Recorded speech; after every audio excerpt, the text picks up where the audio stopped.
राम जय जय राम। श्री राम जय जय राम। श्री राम जय जय राम। सच्चिदानंद भगवाननी जय। પોતાના સ્વરૂપમાં કાયમ રહેવું અને કટકે કટકે રહેવું, ચેતનાને એમાં રાખવી પડે છે ને, તો કાયમ રહે છે કે કાયમ જગત રહે છે પોતાની અંદર ભરાયેલું. એ જેવી આપણે આદત પાડીએ એ પ્રમાણે પડે. બધી સ્થિતિ આપણા ઉપર છે આધાર. જે વિષયને સતત મહત્વ આપ્યું છે એ વસ્તુ કાયમ માટે એ મુખ્ય બની જાય. આપણને દરેકને જો એવું લાગતું હોય કે પરમાત્મા અવિનાશી છે અને મારું જીવન એ અવિનાશી, કે મૃત્યુનો ભય નથી, એવું મારે જોઈએ છે, એવું જીવન જોઈએ છે. પરમાત્મા દેહ વગરનો છે અને મારે પણ મારું જીવન એવું જોઈએ છીએ કે દેહાતીત હોય. તો એવી ઘણી ઈચ્છાઓ આપણી હોય કાયમ દ્રઢ કે મારે અવિનાશી જીવન જોઈએ છે, મારે દેહાતીત જીવન જોઈએ છે, શરીર વગરનો ખેલ ખેલવો છે મારે. એવી તીવ્ર વધારે ઈચ્છા હોય તો પોતાના સ્વરૂપમાં સ્થિતિ થયા વગર રહી શકતી નથી. અને એ સ્થિતિ થાય છે અને એ સ્થિતિનો ચોહ વધે છે, અંદર અસંગતા વધે છે. જગતને પેસવા દેવું નથી અને મારે મને છોડવો નથી. તો એની જે લગ્ની જે છે ને, એ લગ્નીમાંથી બે કામ થાય ભગવાન. એક તો અંદર બહાર એક રસ જો ચેતન ભરપૂર, એ સ્થિતિનો અનુભવ થાય. અને સાથે સાથે આળસ, જડતા, નિંદ્રા, તંદ્રા અને રજોગુણ તમોગુણના બધા ભાવો જળમૂળથી ખતમ થઈ જાય. જેટલી પોતાની ધારા નિત્ય શુદ્ધ બુદ્ધ અવિક્રિય સનાતન ધારા જે છે એટલી અડોલ બનતી જાય, નિત્ય બનતી જાય, એટલું આખું જગત અને હું કરતા ભોગતા નિંદ્રા, તંદ્રા, જડતા, આળસ એ પણ ખતમ થઈ જાય અને બીજાના પ્રત્યે ભાવ, કરુણા અને પ્રેમ કાયમ દાખલ થઈ જાય. એટલે પૂર્ણ મસ્ત સત્વગુણવાળું જીવન થઈ જાય. જે મહાપુરુષો છે એ પોતાની સવારમાં ઉઠે છે ત્યાંથી રાત્રે આ શરીર જાગ્રત અવસ્થા પૂરી કરીને સ્વપ્નમાં જાય, સુષુપ્તિમાં જાય, પણ એમનો આનંદ અખંડ ટકી રહે છે. એનું કારણ આ છે, શરૂઆત કરવાની છે કે મારે ઈચ્છાથી. કઈ ઈચ્છા છે? કે અવિનાશી જીવન જોઈએ છે અને દેહ વગરનો હું છું. તો એની પાછળ હું કાંઈ નથી, મારું કાંઈ નથી, આ બે દાખલ થઈ જાય એટલે મારે કાંઈ જોઈતું નથી અને બીજું કાંઈ મને દુઃખ આપી શકે એમ નથી. એવી એક અનુભવ પોતાનો અભ્યાસ કરતાં કરતાં કરતાં કરતાં કરતાં એટલી સચેતતા આવી જાય છે કે કાયમ અસંગી રહે છે. મહાપુરુષો એવી રીતે જીવે છે. તો અભ્યાસ કરતાં કરતાં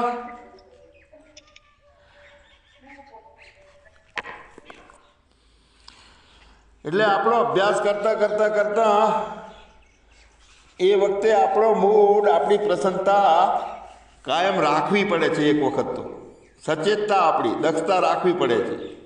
તો આવી દક્ષતાવાળી સાધનામાં આપણી આસક્તિ પેદા થઈ જાય ને કે ભાઈ મારે સતત ખ્યાલ રાખવો છે કે મારે મને છોડવો નથી અને બીજું કાંઈ અંદર પેસવા દેવું નથી.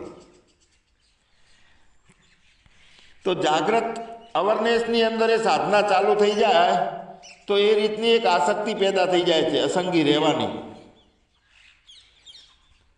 નિત્ય શુદ્ધ બુદ્ધ રહેવાની આસક્તિ જ્યારે પેદા થઈ જાય છે, આસક્તિ એટલે એનું પરિણામ બહુ સારા પ્રકારનું આવે છે. આપણે જગતના ભાવોની કેટલી આસક્તિ પેદા કરી છે, ખબર છે કે પરિણામ શું આવ્યા છે. તો એ આસક્તિ બદલી અને આપણે પોતાની એક જબરદસ્ત સાધનામાં લગાવવાની છે. શું સાધના? કે દક્ષતાથી અવરનેસથી જે જગતના કાર્યો કરવામાં આવે છે, સંજોગો સામે આવે છે, એ વખતે આપણે આપણા પોતાનામાં સ્થિતિ રાખવી અને એ રાખવા માટેની આસક્તિ પેદા થઈ જાય સચેતતા હોય તો. અને પછી બધી ગાડી ન્યુટ્રલ ગિયરમાં ચાલે. પછી શરૂઆતમાં ખ્યાલ રાખવો પડે વૃત્તિને પોતાના રસ્તા ઉપર વ્યવસ્થિત રહે છે કે નહીં એના માટે. અને પછી એવી સ્થિતિમાં રહ્યા વગર રહી શકાતું નથી, એવી ભૂમિકા નિર્માણ થઈ જાય, આદત પડી જાય.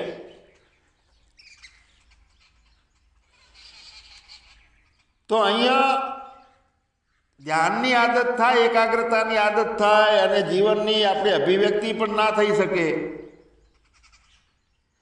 તે પણ એક સ્થિતિ છે આત્મનિષ્ઠાની.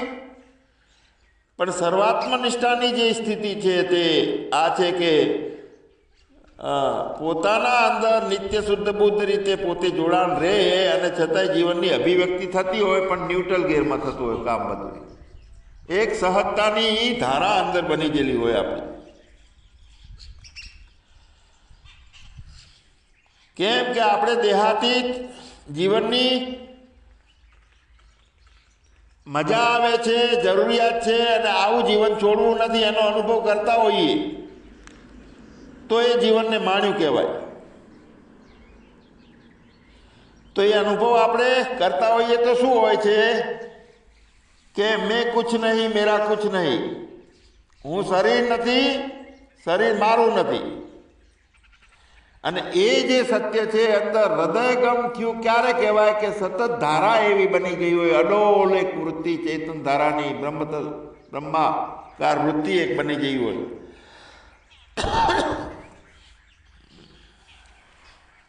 જ્યારે જ્યારે આપણે ઇન્દ્રિયોને અને વિષયોનું મિલન જે થાય છે એના બદલે આપણે એને ઇન્દ્રિયોને અને વિષયને આપણાથી અલગ કરી દઈએ અને સહજતા અંદર દાખલ કરી લઈએ ત્યારે એ આપણું મન છે, એ મન છે એ સત્વ તરીકે કામ કરતું હોય, નિર્વિકલ્પ હોય છે. મન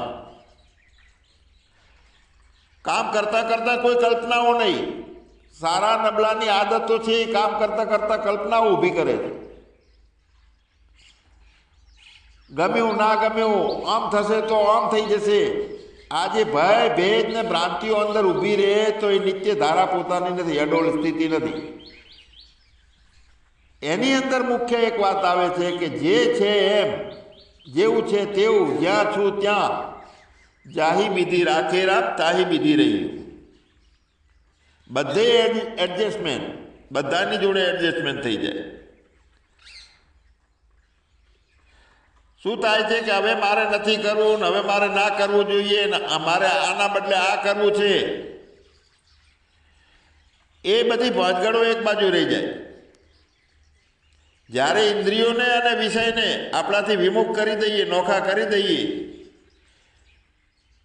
તો મન નિર્વિકલ્પ થઈ ગયું, સત્વના ભાવમાં આવી ગયું છે. તો એ ટાઈમે બુદ્ધિથી કામ કરવાનું પણ ખતમ થઈ જાય. બુદ્ધિથી કરવાનું ચાલુ રહે છે, મનને નિર્વિકલ્પ સમજીએ છીએ તો બે વિસંગતતા છે.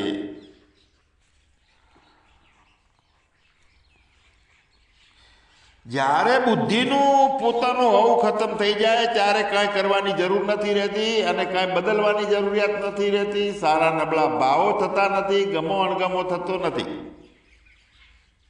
તો આવી સ્થિત પ્રજ્ઞા, સ્થિર બુદ્ધિ પ્રાપ્ત કરવા માટે એની નિશાળ કઈ, પદ્ધતિ કઈ? તો એકાંત. એકાંત એટલે કાંઈ માય પેસી ના શકે અને બધું ન્યુટ્રલમાં થતું હોય, પોતે પોતાને સતત પકડી રાખ્યા હોય તે એકાંત. બીજું બધાનો અંત અને એક છે એ મુખ્ય રહે. સ્થિત પ્રજ્ઞતા પ્રાપ્ત કરવી છે, સ્થિર બુદ્ધિ પ્રાપ્ત કરવા માટે એકાંતે એ આપણી નિશાળ છે. તો એ નિશાળમાં કયો પાઠ ભણવાનો છે? તો મૌનનો, સ્થિરતાનો, સહજતાનો પાઠ ભણવાનો છે. પોતાની અંદર જ બધાને સુવાડી દેવાનું, મન, બુદ્ધિ, ચિત્તને બધાને, આખા જગતને ખોળામાં. એ એકાંત. અને એનો વિષય કયો છે? તો વિષય છે બધાથી અલિપ્ત રહેવું. આ મુખ્ય વિષય છે.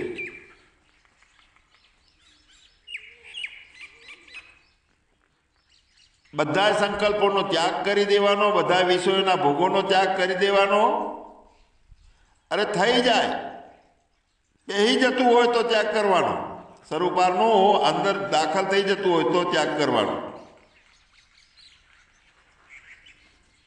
અને આ ત્યાગ વિષય મુખ્ય જીવનમાં રહેશે તો ઇન્દ્રિયો અને ભોગો અને વિષયો બધું આપણાથી નોખું સહજમાં બધું થતું હશે. કોકને એમ લાગે કે આ તો કેવું મસ્ત ખાવામાં પડ્યા છે, પણ એને ખબર ના હોય ખાવાની. એ ખાતો હોય ત્યારે એની મસ્તીમાં હોય, અંતઃકરણ હોય. એટલે જે કામ થાય છે એ આસક્તિ વગરનું થાય, ભોગની આસક્તિ વગરનું અને કરતા ભાવ વગરનું થાય કે હું કરું છું. ત્યારે ઇન્દ્રિયો બિલકુલ પોતાનાથી નોખી પડી જાય છે. અને એ વખતે સંકલ્પોનો ત્યાગ થઈ ગયેલો હોય ત્યારે મન નિર્વિકલ્પ થાય છે. અંદર સંકલ્પો ચાલુ રહે છે ખટાપટ, હારા નબળાની, આમ ને તેમ ને આમ થઈ જશે, ભય ને બધું. એટલે વૃત્તિઓ અંદર હૃદયની અંદર દાખલ થઈ જાય છે. ભલે એમ કહીએ કે ખબર નથી પડતી, એ તો અહીં જતી રહે, ના પણ મહત્વ આલીએ છીએ. એ અંદર સંસ્કારો પડ્યા છે, એ તકલીફ વાળી વાત છે.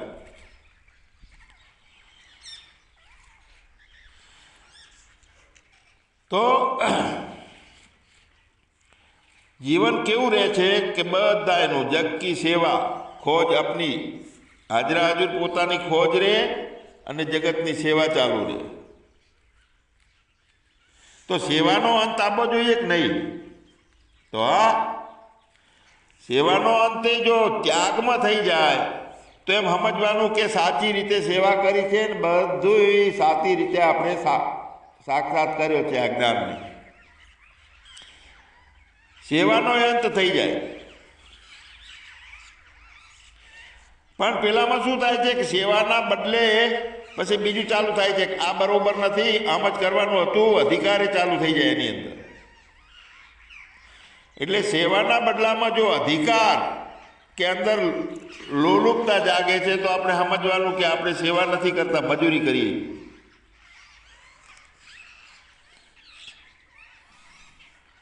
તો ભગવાન આપણો પોતાને વ્યવસ્થિત રીતે રહેવું, બનવું અને આત્મનિષ્ઠામાં રહેવું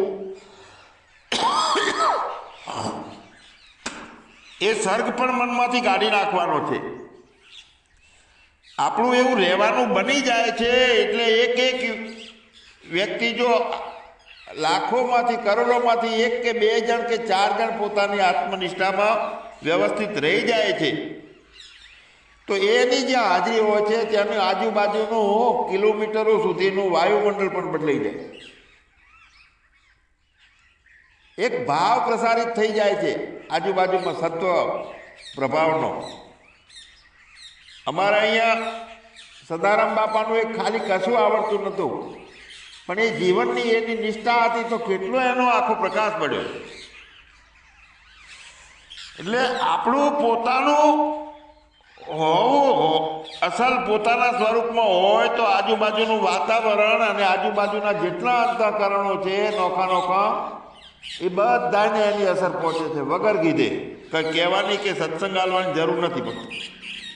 અને એક એક વ્યક્તિ ઉપર એની અસર થાય છે. એના પોતાના જીવનનો રંગ ઢંગ બદલાઈ જાય આખા સમાજનો, આજુબાજુના. અને આવો જો કર્તવ્યનિષ્ઠ વ્યક્તિઓનો એક સમૂહ જે છે તો સુંદર સમાજનું નિર્માણ થઈ જાય. આપણને ખબર ના હોય, એક જ વ્યક્તિના કારણે થઈ જતું હોય.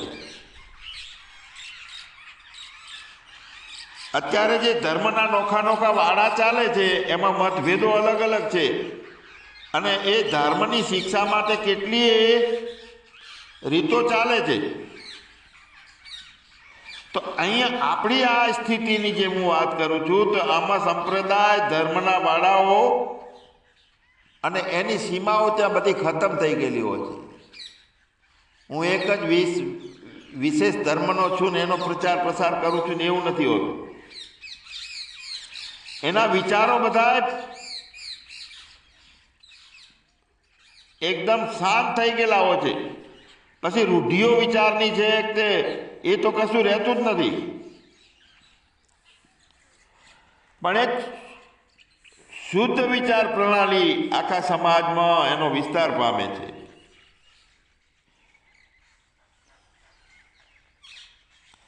તો આપણે કામ બધું કરીએ છીએ, ભલે કરવાનું છે, કાંઈ છોડવાનું નથી. પોતાની સ્વરૂપની સ્થિતિ આવે તો બધું સહજમાં થવાનું જ છે. પણ અહીંયા એક પ્રશ્ન ખતમ થઈ જાય છે કે હું શા માટે કામ કરું છું અને આ કામ મારાથી બગડ્યું બીજાએ બગાડ્યું. કારણ કે અદ્વૈત ભાવમાં નોખી લકીરી બનતી નથી ને. ફકીરી એવી હોય છે કે પોતાની મસ્તીમાં સહજમાં સારું જે થયું એ બરોબર, હરી ઈચ્છા. તો એ પોતાનું પર્સનલ અંદરની સમજ છે. જ્યારે જ્યારે સમાજમાં જવું પડે છે, સમાજને એવો પાલવો પડે છે ધર્મનો, ત્યારે એની રીત લીલા તરીકે અજ્ઞાનીઓની જેમ અજ્ઞાન ની બની અને એ રીતે વર્તવું પડે. હું કામ શા માટે કરું છું અને ના કરવામાં, ના જીવનમાં પ્રવેશ મારે છે કે નથી, પોતે પોતાનું જોવાનું છે. અકર્તા ભાવમાં મારો પ્રવેશ છે કે નહીં.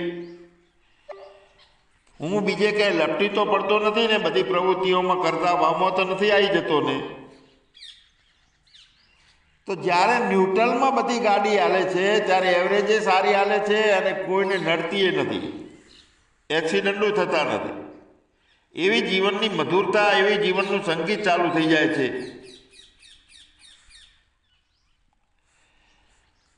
તો જ્યારે ભગવાન ભલે આપણે સેવા પ્રવૃત્તિના ભાવથી બધું કરીએ, કર્તવ્યના ભાવથી કરીએ, આજીવિકા માટે બધું કરીએ, જે પ્રવૃત્તિ થાય તો એ પ્રવૃત્તિઓ બધી સફળ ક્યારે ગણાય કે એમાં સહજતા નિર્માણ થાય. બધામાં સહજતા એટલે કોઈ ઘેર જ ના પડે. પહેલો બીજો ત્રીજો ન્યુટ્રલમાં જ રહે. બળતરા થાય એટલે પહેલો બને, ક્રોધ થાય એટલે બીજો ગેર પડે, અને કાંઈક કરવાનો સુધારવાનો થાય એટલે ત્રીજો ગેર પડે. અહીંયા કોઈ ગેર વગરની ગાડી છે આ જીવન.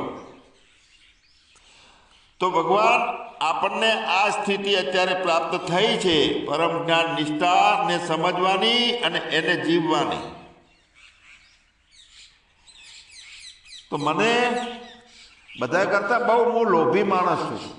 મને એકાદ વ્યક્તિ કોઈ સુધરી અને વ્યવસ્થિત પોતાના જીવનમાં રહે ને એવું નહીં. હોલસેલમાં બધા થવા જોઈએ. 10, 15, 20, 25 જણા જેટલા જોડાયેલા છે એટલા બધાની ગાડી ગેર વગરની અને ન્યુટ્રલ ગેરમાં ચાલવી જોઈએ. તો અત્યારે જે પરિસ્થિતિ મળી છે આપણને, મસ્ત મજાના જ્ઞાન સભાના પ્રવચનો જુઓ કેટલા બધા. હમણાં 2-3 મહિનામાં 300 ઉપર પ્રવચનો આપણો થઈ ગયા. અને એ પહેલાં હજારો પ્રવચનો થયા છે જેને શરૂઆતથી લાભ લીધો છે. એ તો બહુ ભાગ્યશાળી છે. પણ અત્યારે જ્યારથી જોઈન્ટ થઈએ છીએ ત્યારથી પ્રાપ્ત પરિસ્થિતિનો સદુપયોગ આપણે નહીં કરીએ તો પરિસ્થિતિઓ આપણાથી કાયમ માટે રહેતી નથી. આવેલી મોકા બધા જતા રહે છે. એટલે હાલ જે આપણને સુવિધાઓ મળી છે, સહજ રીતે ઘેર બેઠા જ્ઞાનની પ્રાપ્તિ થાય છે, તો આના સાધન બનાવીને એનો સહારો લઈ સેવા, ત્યાગ, પ્રેમમાં આગળ આપણે નહીં વધીએ તો ભવિષ્યમાં આની આ સારી સ્થિતિઓ રહેશે કે કેમ એ કોને ખબર છે.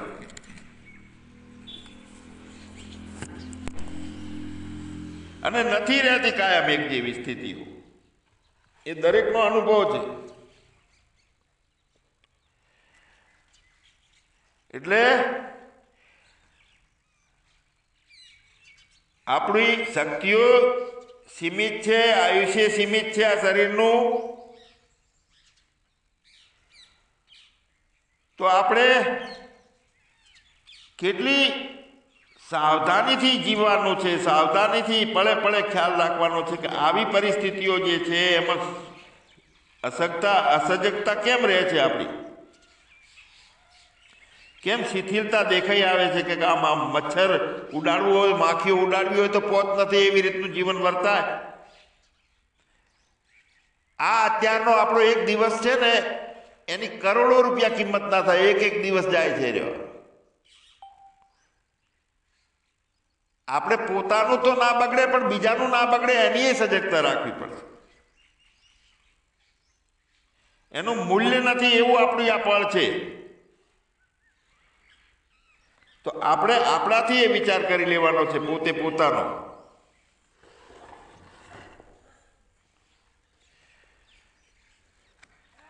થોડું કે જો અજ્ઞાન આપણામાં રહી જાય છે તો આપણું પાછું જીવ ભાવ સાથે જોડાણ થઈ જાય છે, પરિચિન પ્રતીત થવા લાગે છે, આપણા પોતાને જીવ ભાવ આવવા લાગે છે અજ્ઞાનના કારણે.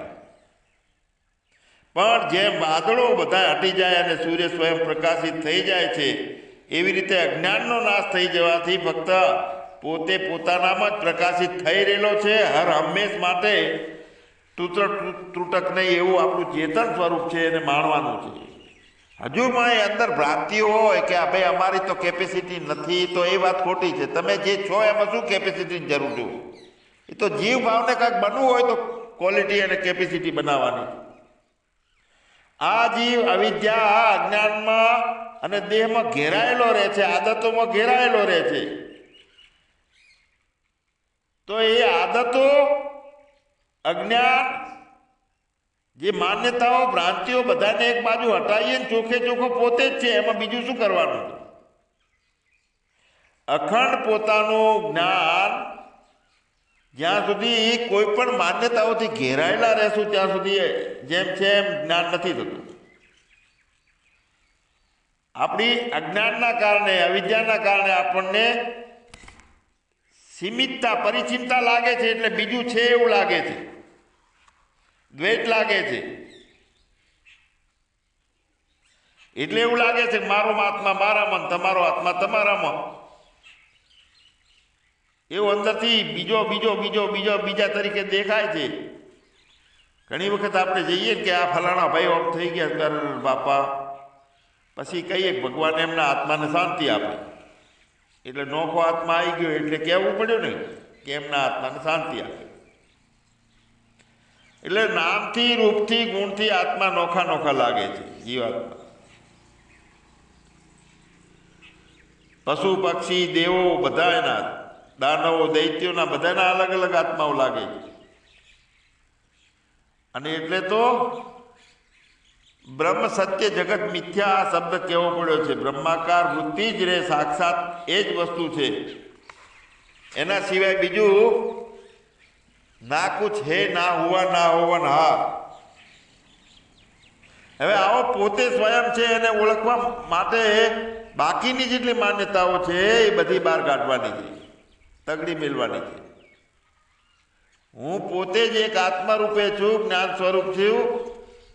અને જેટલા જ્ઞાનો થાય છે અંતઃકરણથી, બુદ્ધિથી, ચેતાતંત્રથી, તે બધાનો આધાર તરીકે હું પોતે આત્મા છું, એમાં કોઈ શંકા નથી. તો ભગવાન ફટકડી ગંદા પાણીની અંદર નાખીએ તો બધા પાણીને સાફ કરી નાખે છે, પણ પોતે ઊભી રહે છે અહીંયા, પોતે ઓગળી જાય છે હા, ત્યારે બધું ગંદુ પાણી સાફ થઈ જાય છે ફટકડીથી. તો એ રીતે જ્ઞાનનો નિરંતર અભ્યાસ અજ્ઞાનથી મેલા થયેલા જીવાત્માને શુદ્ધ કરી અને જ્ઞાન સ્વયં પણ પોતે નષ્ટ થઈ જાય છે ફટકડીની જેમ.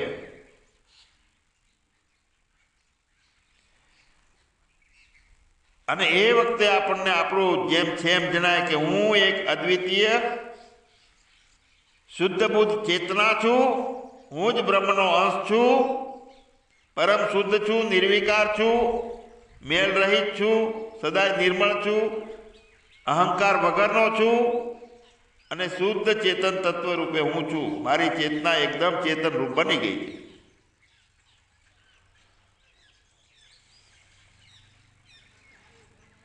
સૌ પ્રથમ ઉત્પત્તિ થઈ છે હુંની.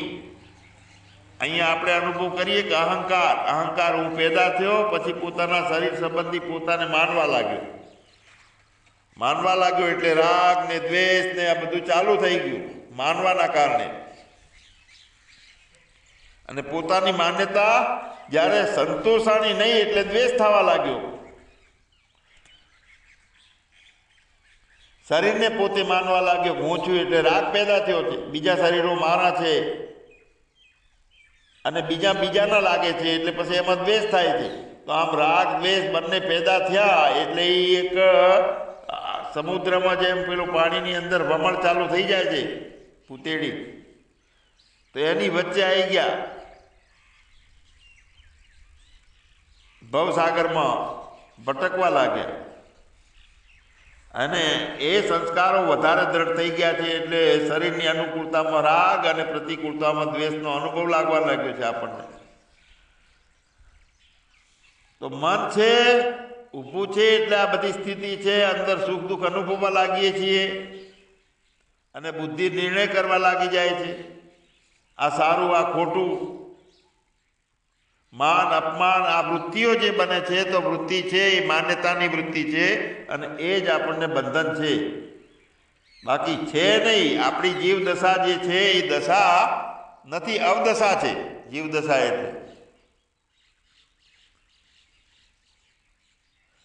એટલે વિજય પરાજય હાનિ લાભ આ બધા નિર્ણય બુદ્ધિ કરતી રહે છે. એમાં બે ભાગો પાડતી રહે છે.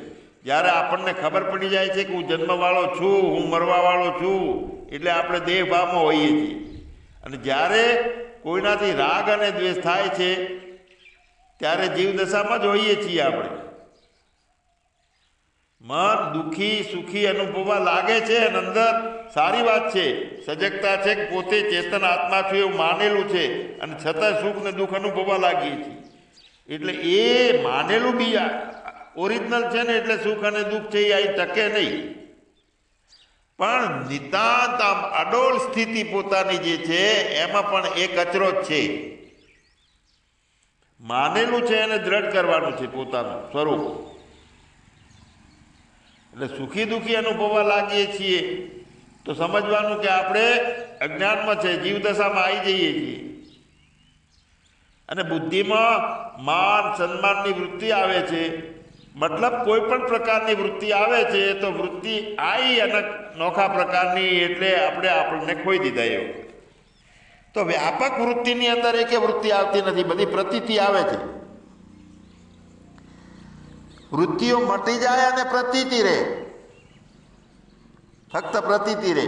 સાચું માનીએ છીએ તો વૃત્તિ આવે છે. તો આ વૃત્તિમાં ઊભી ના કરી થાય અને પ્રતીતિમાં બધું થાય એવો અનુભવ આપણો થાય તો ત્યાં માન સન્માન ખાલી ઉપરથી નાટક હોય બધા પાસે. તો આવા જ્ઞાનનો અભ્યાસ સતત આપણે અહીંયા કરીએ છીએ એટલે શ્રવણ થાય છે, મનન થાય છે, નિધિધ્યાસન ત્રણેય એક સાથે થાય છે. સાંભળતા પોતે પોતાની સ્થિતિમાં રહીએ છીએ અને એક શંકાઓનું સમાધાન, ભ્રાંતિઓનું નિવારણ થતું જાય છે. અને સજાતીય વૃત્તિનો પ્રવાહ વધે છે. આમાં પોતાની બેસવા માટે જે રીત જોઈએ, પોતાના સ્વરૂપમાં સ્થિતિ રાખવા માટેની રીત, તે થઈ સજાતીય વૃત્તિનો પ્રવાહ વધ્યો. એટલે મન શુદ્ધ જ રહે, અજ્ઞાનથી છુટકારો મળે, દેશકાળ આપણને બદલાવી ના શકે. તો એનો એક જ રસ્તો છે કે અખંડ બ્રહ્માકાર વૃત્તિનો પ્રવાહ સતત રહે. એ જ બધા પ્રકારના અજ્ઞાનનો નાશ કરે છે. અને આ અહંકાર જ આત્મજ્ઞાનમાં સૌથી મોટી અડચણ રૂપે છે. તો એને ભાગી ભૂક્કો થઈ જાય ને એનું મર્ડર થઈ જાય છે આવા ભાવથી. સચ્ચિદાનંદ ભગવાનની જય. સદગુરુ દેવની